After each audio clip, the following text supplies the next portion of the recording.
Medzi veci jak tisiac učašníkami prisutni boli i fahovci za ruski jazik, literaturu i kulturu. Včera na kongresu na Filologijnom fakultetu prepodavanje na temu Pohľad na Šved Rusinov u Uhorskej prez prizmu apokrifov z ich rukopisných zbirkov z 18. i 19. viku otrimal profesor dr. Janko Ramač z Filozofskog fakultetu u Novim Sadze. U každém slučaju i čest, a ja bih povedal jaká zasluha učestvovať na takým kongresu, na svetovým kongresu, kde vidíte je veci jak prijavených veci jak 1000 účastníkov zo okolo 40 žemu.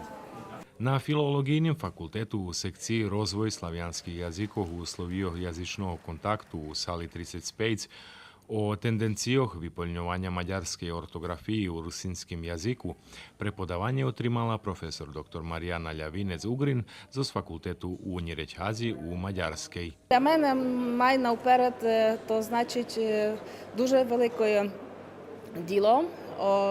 Зато, бо тут маємо могу представити і русинський язик, як окремий язик між многих слов'янських язиків.